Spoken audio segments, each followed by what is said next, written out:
ঈশান, তুমি কি খাচ্ছ বাবা? লজেন্স কিনে দিয়েছি আমি তোমায়। খাও খাও, লজেন্স খাও। আসো, এদিকে আসো।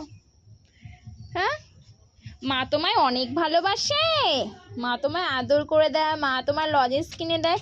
ও মা সোনা রে, থাক থাক থাক, এখন আমি জামা কাপড়গুলো তুলবো না। এই ছাদে যে জামা কাপড় রয়েছে তোমার, এগুলো তুলতে হবে যে। তোমার, হ্যাঁ মার, এটা সোয়েটার মার। হ্যাঁ হ্যাঁ হ্যাঁ, এটা মার সোয়েটার তো। হ্যাঁ, তোমার এই যে কুটি কুটি মোজা, কার এগুলো? কার? তোমার সোনা পাখি, আমার ঈশান। ঈশান কই কই? কোলে নেবো নেবো নেবো বাবা, নেবো, কোলে নেবো, নেবো তো তোমায়। আসো আসো আসো আসো আসো আসো আসো আসো, দৌড় দিয়ে আসো, মার কাছে দৌড় দিয়ে আসো।